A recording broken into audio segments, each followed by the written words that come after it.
Olá pessoal, como vão vocês? Tudo bem? Fernando, Mila tá aí. Olá Carol, conversar um pouquinho, né? Hoje sobre direito do trabalho. Sempre um prazer imenso ter vocês aqui, né? Hoje eu tô numa live solo, vamos discutir sobre um tema bem bacana que foi publicado agora, né? Uma legislação recente, estabelecer aqui respostas a alguns questionamentos, né, que foram enviados para a gente através do chat que nós abrimos aí nos nossos stories, né? E aqueles que tiverem alguma outra dúvida também, e quiserem esclarecer, deixa aí nos comentários, vai ser um prazer responder para vocês durante a nossa live. Vamos deixar aqui, né, o pessoal poder entrar para a gente ir trocando uma ideia.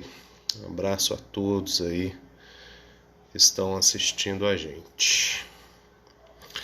Vou ver aqui. Nós temos aqui, vou deixar algumas perguntas para nós. A gente responde daqui a pouquinho. Daniela Quintão tá aí também.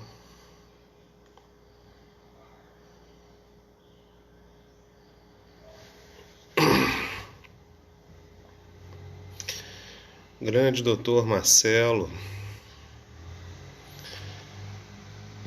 Marçal. Doutora Rafaela Pena. Grande doutor André Kid. Tamo juntos aí. Vamos bater um papo legal aqui agora.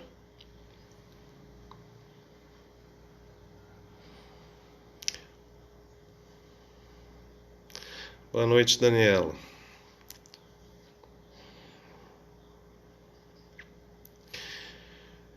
Muito bom, gente. Vamos lá. Horário é horário, né? A gente tem outros compromissos também. Vamos começar aqui a discorrer sobre essa nova legislação, né, que foi promulgada agora no dia 6 de julho de 2020, né? Ela entra em vigor tão logo foi sancionada aí pelo presidente da República, né? Essa lei, a Lei 14.020, ela nada mais é do que a conversão da medida provisória 936, anteriormente editada, que estabelecia, né, um programa emergencial para a manutenção do emprego e da renda, né? Essa legislação, nós sabemos que a medida provisória ela tem prazo de validade, né? Em regra, ela tem a sua validade por 60 dias, podendo ter essa validade prorrogada por igual prazo, né? Podendo chegar aí a 120 dias. E também ela pode ser convertida em lei, hipótese que nós vivenciamos e presenciamos agora, que foi a conversão, né, da medida provisória 936 nessa legislação a 14.020. Bom, a primeira coisa que precisamos compreender dentro dessa temática, né, que é para nós bastante interessante, é que apesar, né, da Lei 14.020 ela ser a conversão em lei da medida provisória 936, ela carrega em seu bojo, né, alguns aspectos notadamente interessantes que não estavam previstos, né, na lei, na medida provisória 936. Então nós temos novidades, inovações que foram apresentadas, né, com essa legislação que agora entra em vigor. Em apertada síntese, então, nós vamos aqui conceituar e dar um panorama, né, sobre qual é a abrangência dessa legislação, o que ela visa atender e como ela se regulamenta, para que a gente possa, né, inclusive, poder prestar informações. Aqui nós não vamos tecer tantas críticas à legislação, até porque já produzimos, alguns artigos criticando inclusive a medida provisória 936 em alguns aspectos, principalmente sobre o ponto constitucional dessa respectiva medida, e os apontamentos que lá fizemos também cabem em igual medida para a legislação aqui posta. Independentemente disso, gosto bastante de dizer que existem formas de trabalhar a legislação de forma adequada, de forma clara, e sem vícios, principalmente por aqueles que delas vão se aproveitar, notadamente são os empregadores, os empresários, que vão estar muitas vezes utilizando da respectiva norma. E a boa orientação, o bom uso dessa norma jurídica, ela tende a diminuir consideravelmente os passivos trabalhistas existentes, e você dá um conforto maior, inclusive, aos respectivos funcionários e colaboradores de sua empresa, vão continuar aí prestando serviços para vocês, ok? Bom, pessoal, quais que são os objetivos traçados, pela legislação 14.020? Os objetivos traçados pela legislação nova que entra em vigor, eles são, notadamente, 3 objetivos. O primeiro deles é a preservação do emprego e da renda. Então, eles vão estabelecer medidas, vão estabelecer mecanismos que visam manter emprego e renda. O segundo objetivo dele é garantir a continuidade das atividades empresariais. Aqui, uma novidade em relação a essa legislação que não tínhamos, na perspectiva, inclusive, da medida provisória. Aqui a legislação ela deixa claro, que essa legislação se volta para o empresariado. Se volta para o empresariado, para a manutenção, para a continuidade das atividades empresariais. A medida provisória 936, ela tinha se colocado como um ponto que somente preservava o empregado, porém, na sua literatura, ou seja, na verificação do texto da medida provisória, percebia-se que era uma medida muito mais voltada para a classe empresária, porque concedia alívios maiores e maiores sacrifícios ao respectivo empregado, do que, notadamente, uma legislação que fosse exclusiva e protetiva para a figura do trabalhador. Tá? Então, a legislação ela corrige essa distorção, ela aponta também que um dos seus objetivos finalísticos é a preservação e a continuidade das atividades empresariais. Okay? E, por fim, ela vai trazer lá um terceiro ponto, bastante objetivo, dizendo que ela tem a intenção de reduzir os impactos sociais decorrentes dessa estado de calamidade pública e de emergência de saúde a nível internacional, assim declarado pelos decretos legislativos número 6, e a lei que regulamentou essa questão da estado de calamidade pública e de emergência de saúde a nível internacional. Muito bem.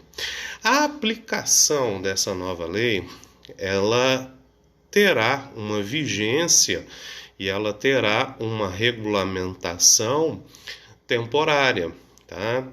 Isso significa dizer que essa legislação, ela vigora até quando durarem os efeitos da calamidade pública, assim declarada no Decreto Legislativo número 6 de 2020. Ou seja, Essa legislação ela tem data de vigência, ela já está em vigor, assim quando foi sancionada, né? Mas ela interrompe seus efeitos, né, até o dia 31 de dezembro de 2020, se o prazo de calamidade pública não for prorrogado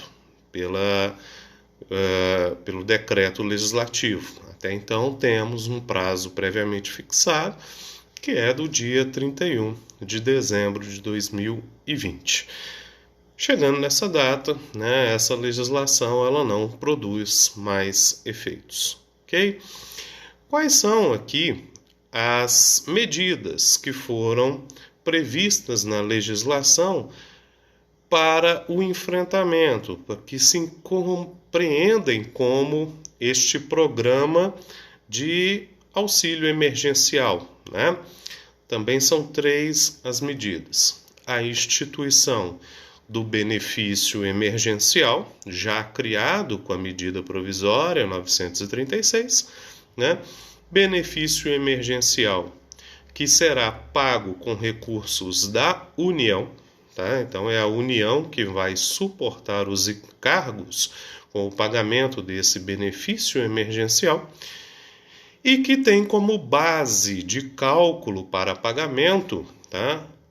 A mesma base de incidência, os mesmos valores praticados da tabela de seguro-desemprego, ok?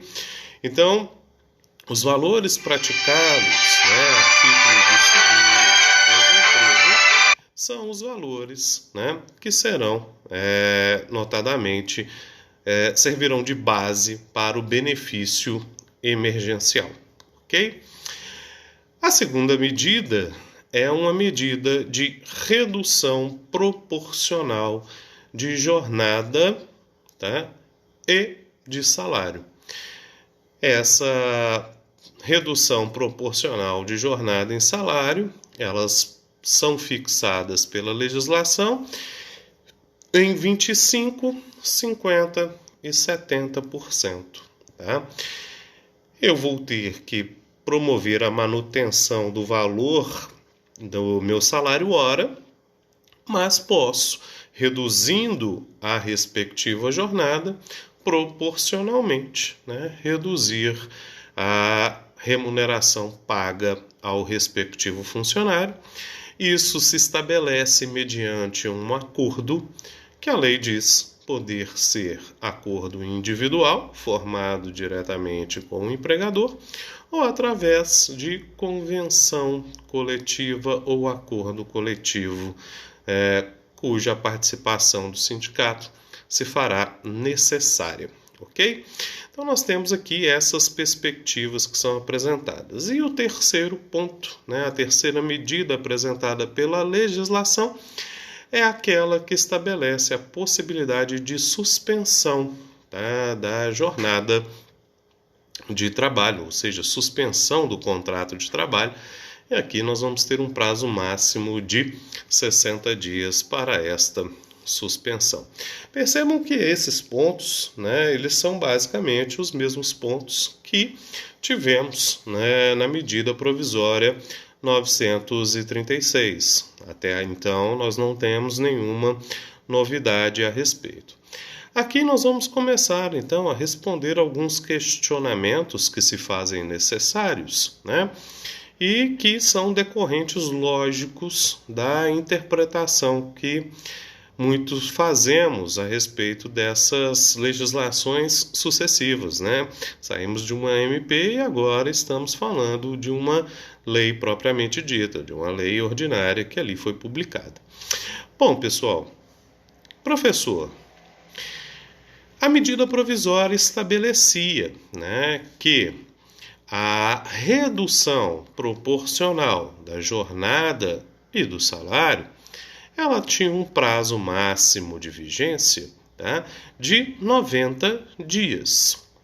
Assim como a suspensão do contrato de trabalho poderia, né, se dar por 2 períodos intercalados ou não de 30 dias, somando um máximo de 60 dias a título de suspensão do contrato de trabalho. Com essa nova legislação, com essa nova medida, com essa nova lei, eu tenho novos prazos para poder reduzir a jornada de trabalho, suspender o contrato de trabalho? A resposta é negativa.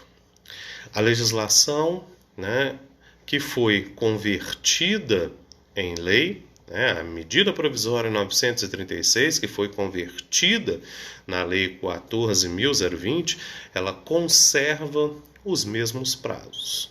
90 dias para redução da jornada e proporcionalmente o salário e 60 dias para a suspensão do contrato de trabalho.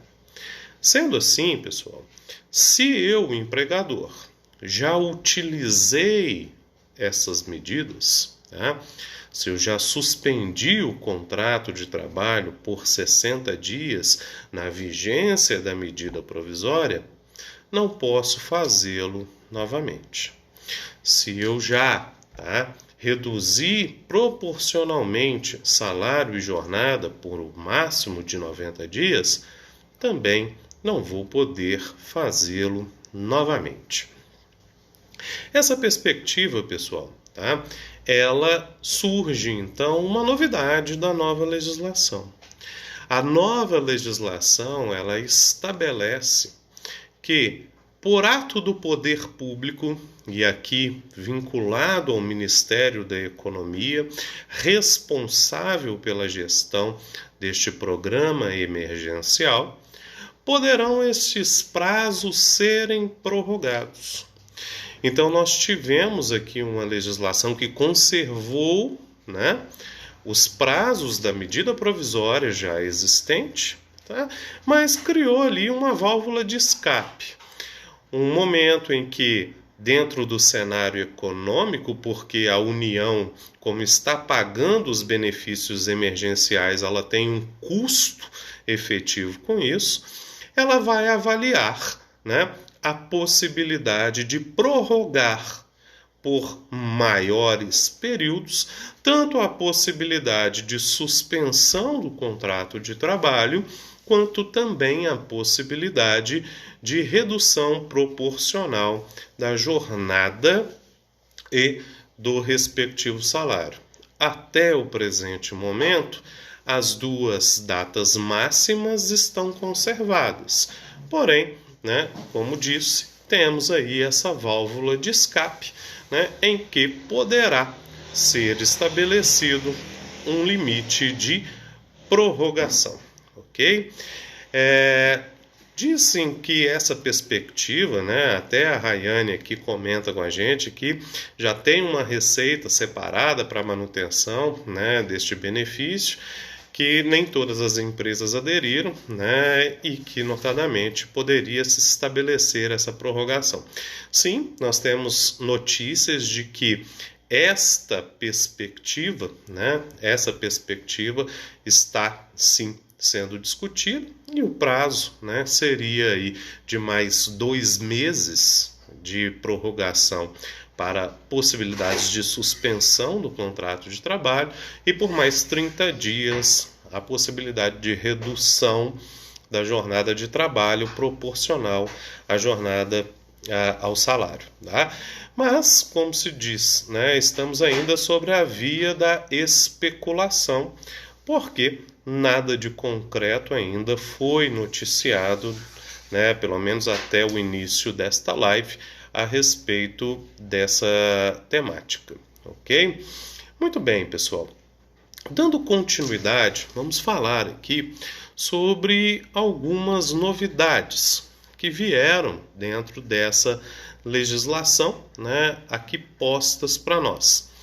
A primeira novidade que surge, é uma limitação negocial, para empresas de maior porte econômico.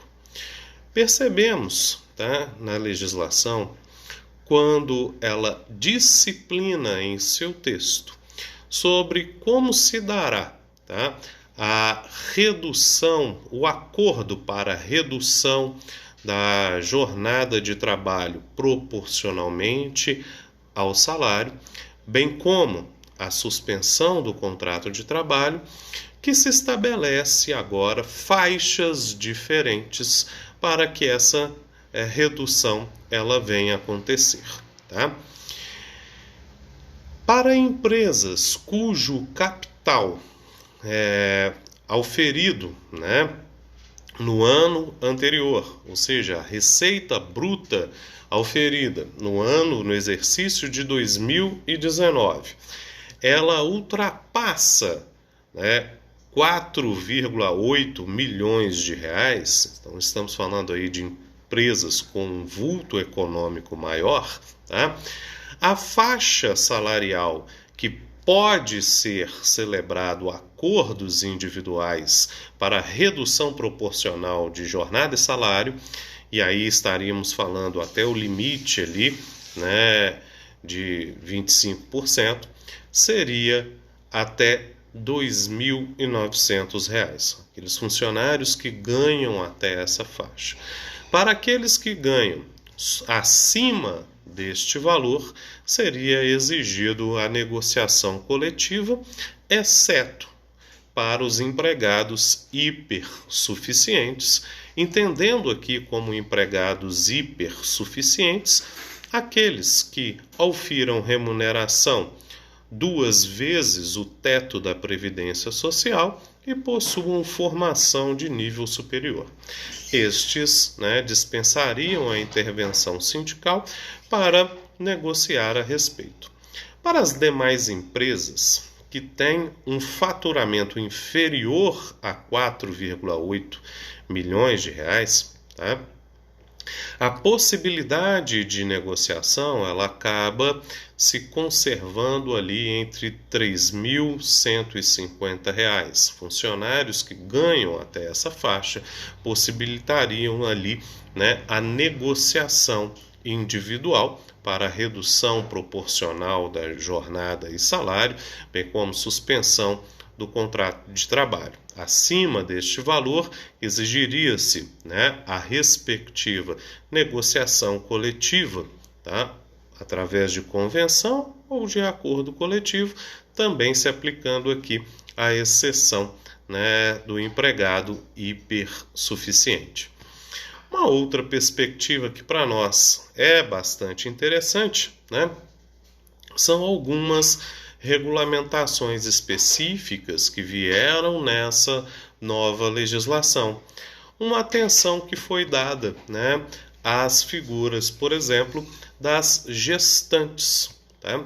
As gestantes tiveram um tratamento, né, a empregada gestante teve um tratamento mais atencioso nessa perspectiva legislativa.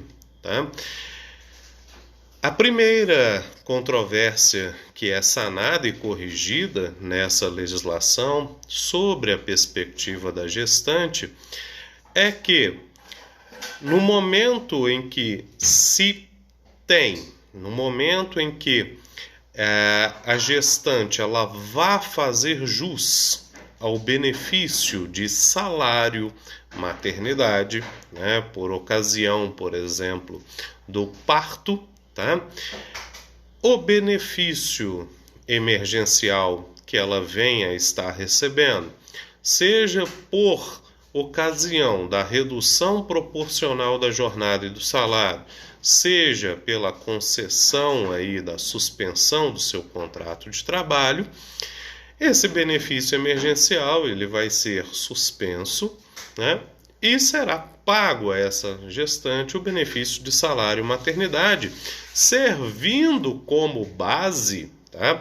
Servindo como base a respectiva remuneração que seria devido a essa gestante sem a respectiva redução, tá? Equivalente ao último salário de contribuição vertido ou a remuneração que servirá de base sem a respectiva redução. Isso era uma preocupação eminente da figura das gestantes, né? É que a respectiva norma ela deu uma atenção especial.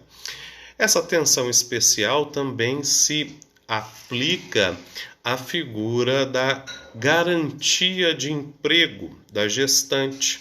E aqui a gente verifica que houve aqui um cuidado também, uma atenção especial a isso, tá? Por quê? O benefício emergencial, tá? A lei que vem tratar deste programa emergencial, tá? Ele estabelece uma garantia de emprego ao empregado durante o período de redução ou de suspensão do contrato de trabalho e que, terminando a suspensão ou a redução, tá? Se estenderia pelo igual prazo em que se manteve a respectiva suspensão ou redução. Vamos entender, vamos exemplificar para nos fazer claro. Eu, empregador, fiz a redução em 25% da jornada e do salário do meu empregado e estabeleci que isso vai ter duração em 90 dias. Quais os procedimentos? Primeiro, isso é um acordo. Então, eu tenho que firmar o acordo individual escrito com o respectivo funcionário. Segundo procedimento, tá? Eu tenho que comunicar o Ministério da Economia da existência deste acordo, para que o benefício emergencial lhe seja pago, né? Em razão dessa respectiva redução, equivalente, claro, à respectiva redução. Essa comunicação ela tem que ocorrer dentro do prazo de 10 dias. Se eu estabeleço essa comunicação dentro do prazo de 10 dias, o benefício emergencial vai ser pago, né, a primeira parcela dele, em 30 dias após a minha comunicação. Se eu, o empregador, não respeito o prazo, sou eu quem vou ter que arcar com o salário do meu empregado durante esse período de atraso, tá? Somente a partir da efetiva comunicação da suspensão ou da redução da jornada de trabalho, tá, com redução de salário, é que se efetiva, notadamente, o pagamento do benefício emergencial ao meu empregado. Ok, fiz tudo certinho, operalizei 90 dias de suspensão, de redução da jornada de trabalho com redução de salário, tá? Então, o meu trabalhador, ele está trabalhando menos, vai ganhar proporcionalmente ao que vem trabalhando, em contrapartida vai receber da União um benefício emergencial, calculado sobre qual base? A redução não foi 25%? Eu vou calcular qual seria o valor do seguro-desemprego deste funcionário e aplicar sobre este valor a margem de 25% para pagamento do benefício emergencial, né, ao respectivo empregado. Veja só. Então, o meu empregado está lá trabalhando menos, recebendo o salário, né? Ou seja, recebendo ali 75% do seu salário e os outros 25% incidentes sobre a base do seguro-desemprego pagos pela União. Ok? Até aqui, beleza? Durante 90 dias da execução dessa prestação de serviço, esse meu empregado, ele tem garantia de emprego, ok? Isso significa dizer que este meu empregado, durante esses 90 dias, não pode ser dispensado.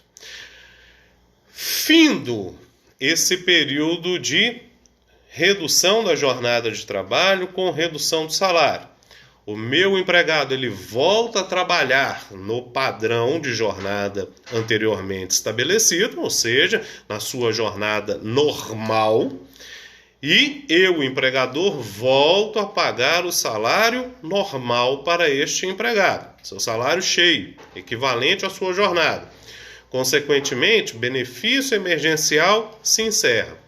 Esse meu empregado mantém a sua garantia.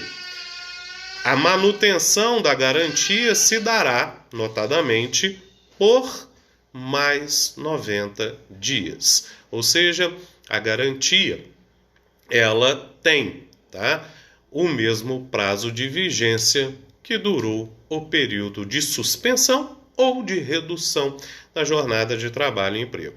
Qual foi a novidade para a respectiva gestante? Nós sabemos que a gestante, ela tem uma garantia de emprego por ser gestante, prevista no ato de disposições constitucionais transitórias, lá no artigo 10 do ADCT, né? Essa garantia da gestante, ela vai desde a concepção, né, até 5 meses após o parto, ok? Como que a lei tratou essa gestante? Caso ela também venha a ter o seu salário reduzido ou esteja em período de suspensão do contrato de trabalho. A legislação, ela diz que as garantias se somam, ok? O que quero dizer com isso? Primeiro, vigora a garantia estabilitária da gestante, ou seja, desde a concepção até 5 meses após o parto, e findo a garantia de emprego em razão da gestação, se inicia a garantia de emprego pela consequência da redução da jornada de trabalho com redução proporcional de salário ou da suspensão, que vai ter duração equivalente ao período em que vigorou a respectiva redução de jornada e salário ou que vigorou a respectiva suspensão. É muito estranho, né, dizer, principalmente a dificuldade que se apresenta quando nós somos professores de direito do trabalho, notadamente, é justificar, por exemplo, a denominação que se apresenta na perspectiva de ser garantia ou ser estabilidade, e a legislação, a mesma legislação que apresenta a estabilidade, apresenta opções, né, para a extinção do contrato de trabalho. Ok? Por que disso? Porque a legislação diz o seguinte, olha, o trabalhador, ele tem garantia de emprego, mas não é proibido mandar ele embora. Tá? O que eu quero dizer com isso? Que se for opção, tá? For opção do empregador a extinção do vínculo empregatício, tá? Haverá a necessidade de indenizar o período de garantia estabilitária, ok? E como ficará esta respectiva indenização? A indenização, ela compreende o período da garantia, então eu vou ter que verificar qual foi o tempo da antecipação, né, em razão da própria extinção do vínculo contratual, e eu vou ter as seguintes faixas de indenização. Serão devidos pela metade os salários que teriam direito ao trabalhador durante o período de sua garantia, tá? No caso da redução proporcional de jornada e salário ter se limitado a 25% e sendo inferior a 50%. Será, todavia, né, uma indenização paga em 75% dos salários que teria direito a este funcionário durante o período de garantia de emprego se a redução proporcional da jornada e salário ou suspensão do emprego ficar, né, igual a 50% e inferior a 70%. Né? e, notadamente, será de 100%, ou seja, a integralidade dos salários, se a redução da jornada e salário ou a suspensão do contrato de trabalho tiver ocorrido, né, dentro da respectiva período ali. De igual a 70%, né, e até o limite máximo aí, que seria a suspensão do contrato de trabalho. Ok? Então, nós teríamos ali a integralidade de pagamento dessas indenizações. Ok? Dentro dessa perspectiva, pessoal, tá, a gente tem que entender e lembrar que é incompatível, né, você dizer de uma garantia de emprego e, ao mesmo tempo, pensar e autorizar uma extinção do contrato de trabalho.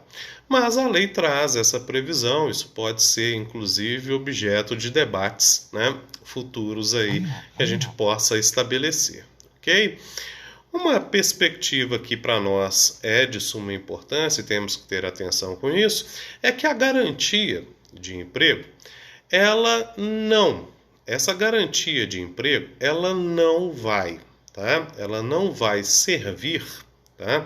Não vai ser aplicável nos casos de pedido de demissão, tá? E no caso de dispensa por justa causa. Caso de pedido de demissão e de dispensa por justa causa, não se aplicam, tá, a respectiva garantia estabilitária. Contudo, eu chamo a atenção aos pedidos de demissão. Pedido de demissão de empregado que possui garantia de emprego, não podemos deixar de observar a previsão do artigo 500, né, da respectiva CLT, esse artigo 500 da CLT, que estabelece para nós, né, que esse pedido de demissão só terá validade, né, se ele for chancelado, ou seja, se esse pedido de demissão tiver ali, né, a assistência sindical. Ok? Então, o artigo 500 estabelece essa previsão normativa, esse preceito normativo, recomenda-se a observância deste preceito, notadamente, porque para não haver questionamento sobre essa perspectiva. Ok? Uma outra questão, gente, que eu sempre gosto de estabelecer aqui, né, como referência, é que se discute também, isso é uma medida divergente, tá, na jurisprudência, principalmente do TST, que tem, né, notadamente posicionamentos contrários e posicionamentos a favor, sobre a permanência de garantia de emprego quando o vínculo empregatício ele se extinguiu, tá, em decorrência da extinção do estabelecimento empresarial. Eu estou dizendo o seguinte, olha, o empresário não aguentou, o empresário ele fechou as portas, tá? Parou, né, encerrou a sua atividade empresarial. Ora, se a razão de ser do contrato, da extinção, é o encerramento, né, notadamente, do estabelecimento empresarial, não há que se dizer da conservação da garantia de emprego, tá? Exatamente porque há impossibilidade material de seu cumprimento, tendo inclusive o TST já se manifestado, tá, sobre a não subsistência dessa estabilidade e também sobre a não incidência de indenizações quando a extinção ela decorre, né, da extinção do estabelecimento empresarial. E nesse sentido, a gente pode citar para vocês dois entendimentos sumulados que estabelecem, inclusive, garantias de emprego superiores, né, que é o entendimento consubstanciado na súmula 369 do TST, que vai tratar especificamente da questão do dirigente sindical, e também da súmula 339 do TST, que vai tratar aí sobre a perspectiva da CIPA, né? Aquele empregado integrante da CIPA cujo contrato de trabalho venha a se extinguir em razão do próprio extinção do estabelecimento empresarial, tá? Nessas duas concepções, o TSE já se posicionou que não subsiste, tá, a garantia de emprego e nem o direito a indenizações, tá? Então, somente falaríamos ali da rescisão do contrato de trabalho. Poderíamos sim, né, sustentar uma previsão do pagamento dessa rescisão feita de forma dobrada, né? Nós temos previsão seletista nesse sentido, tá? E seria possível a sua manutenção, tá? Mas a indenização do período equivalente à garantia de emprego, esta nós temos posicionamentos aí contrários a essa medida, ok? Muito bem, pessoal, ainda sobre a legislação 14.020, falando aqui sobre, né, algumas das suas perspectivas, salientamos que é sempre possível cumular essas duas medidas, a suspensão com a própria interrupção, a suspensão do contrato de trabalho com a redução da jornada e do salário. A gente consegue acumular essas duas medidas. Isso foi, inclusive, motivo de post que nós fizemos em nosso Instagram, lá do escritório da Marchiori Advocacia, né, recentemente. Isso pode ser feito desde que não se ultrapasse o prazo máximo de 90 dias. Então, vamos exemplificar. Eu suspendi o contrato de trabalho de um empregado, né, por, respectivamente, 60 dias. Não posso mais utilizar do benefício da suspensão. Porém, posso utilizar de outra medida, que seria, por exemplo, a redução da jornada de trabalho equivalente à redução proporcional do seu salário. Vou poder fazer isso apenas por 30 dias, porque somando o prazo da suspensão com este prazo agora da redução, não posso estabelecer prazos máximos de 90 dias para essa aplicação, ok?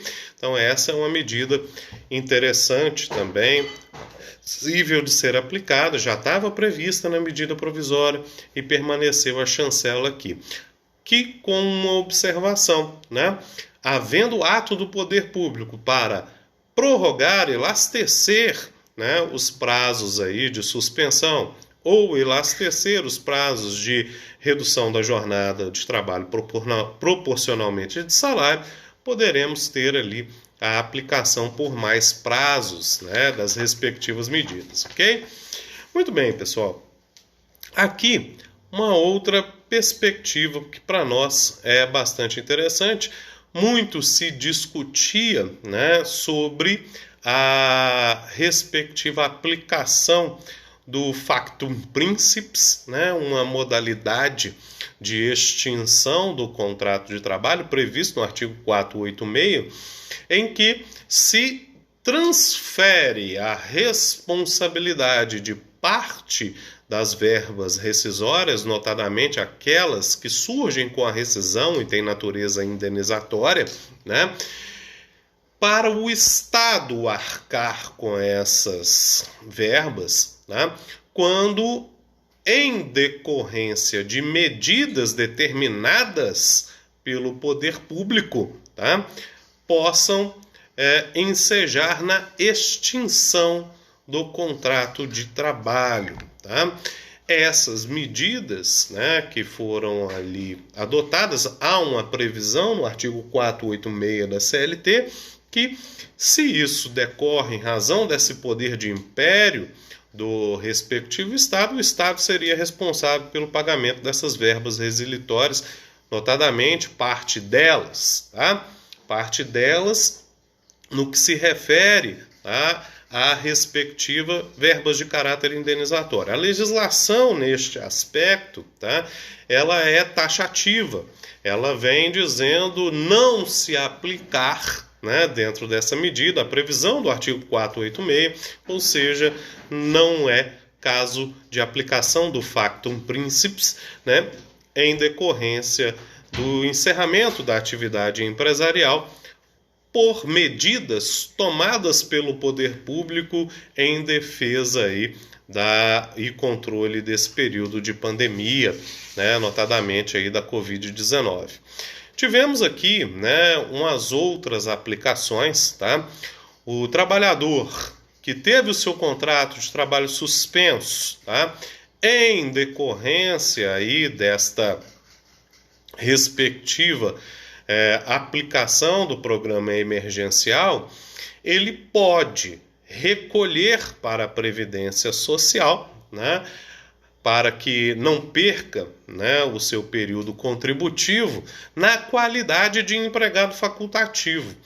E dentro dessa perspectiva, né, foram estabelecidas as alíquotas para o recolhimento e alíquotas diferenciadas que vão desde 7,5% até 14%, né, sobre o salário de contribuição. Essa perspectiva que ali está se apresentando, ela é uma medida efetiva. Por quê? Porque se eu me estabelecesse como contribuinte facultativo, na hipótese de um contrato de trabalho suspenso, notadamente, né, se não houvesse essa previsão normativa, teria que fazer contribuições sobre uma alíquota de até 20%, né, que é normalmente a alíquota prevista na Lei 8.212 e destinada ali ao contribuinte individual. Tá? Nessa perspectiva, a norma, né, entendeu que o empregado seletista com vínculo anotado em carteira, ele tem uma faixa de retenção menor em seu salário.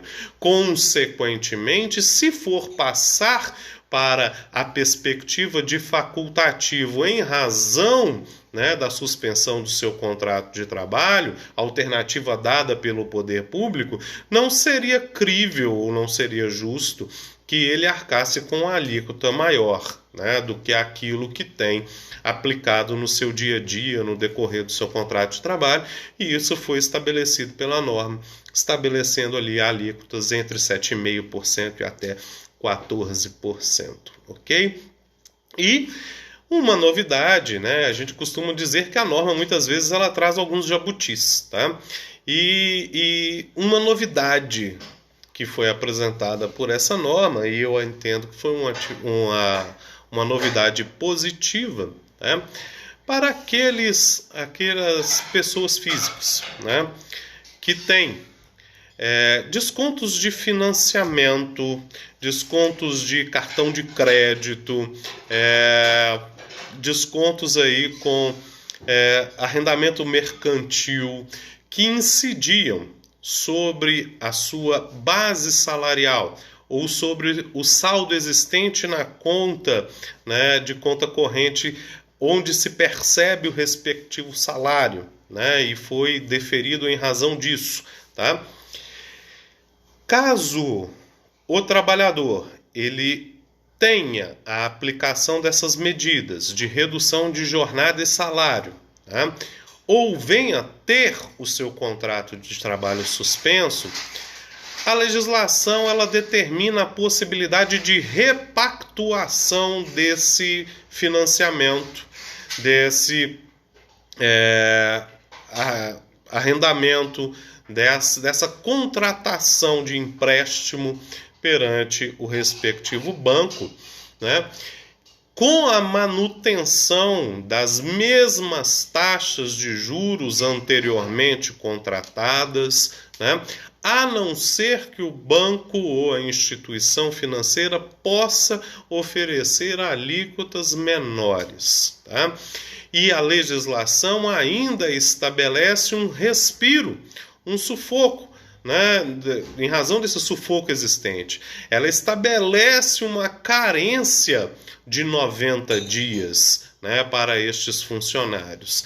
E funcionários que foram dispensados durante o período da pandemia até dia 31 de dezembro de 2020 também fazem jus a essa repactuação de empréstimos, financiamentos, cartão de crédito, tá? E aqui se estabelecendo inclusive uma carência superior, uma carência de até 120 dias para iniciar os pagamentos, garantindo nessa repactuação, o refinanciamento, as mesmas taxas de juros anteriormente aplicáveis, se não for possível a aplicação de taxas de juros menores, ok? Então essa é uma perspectiva muito interessante da legislação, que é uma novidade que veio, né? Não está tratando especificamente da relação propriamente dita de trabalho, mas a relação do trabalhador, né, com a sua perspectiva pessoal, a sua perspectiva social, sua relação com bancos, com entidades financeiras, cujo salário, né, é fonte e substrato para concessão destes benefícios, ok? Bom, pessoal, a nossa perspectiva nem de longe passa, né, para poder esgotar todo o assunto, né, que vem sendo apresentado aqui pela Lei 14.020. Nós temos aqui diversas outras perspectivas a comentar sobre essa perspectiva, mas a ideia era passar aqui um panorama, né, geral sobre aquilo que devia ser aplicado. Só para a gente não esquecer, falar da figura dos nossos aposentados, né? Nossos aposentados que muito se preocuparam também com essas medidas. Bom, o benefício emergencial não se aplica aos aposentados, tá? O benefício emergencial não se aplicam aos aposentados. Isso quer dizer que se porventura tiverem ali, né, a redução da jornada de trabalho com a redução do salário, notadamente, essa perspectiva será suportada pelo aposentado, né, trabalhador, porém, a lei traz aqui uma figura nova, tá, e uma figura protetiva em até certo modo. Em se tratando de suspensão do contrato de trabalho, para aquele segurado aposentado, né, ela somente poderá ser aplicada, tá, se o respectivo empregador fizer um complemento financeiro, né, para este aposentado sem natureza salarial, tá? Então nós vamos estar falando aqui de um auxílio sem natureza salarial para que isso não tenha custos a ele agregados, tá? Que fossem equivalentes ao benefício emergencial. Tá? Ou seja, o Estado disse que não vai pagar o benefício emergencial e disse que essa conta terá que ser absorvida, no caso das suspensões, pelo próprio empregador, tá? E o alívio financeiro que foi conferido, né, é de não possuir este benefício, tá? A respectiva natureza salarial, diminuindo com isso os impactos sociais e decorrentes, né, os reflexos decorrentes das parcelas de natureza salarial, ok? Bom, é isso, né? São esses aí os panoramas gerais que tínhamos para apresentar para vocês, e fiquem aí o meu agradecimento sobre a vocês todos que sempre nos prestigiam aqui, né? Deixa eu ver se tem algumas perguntinhas aqui pra gente.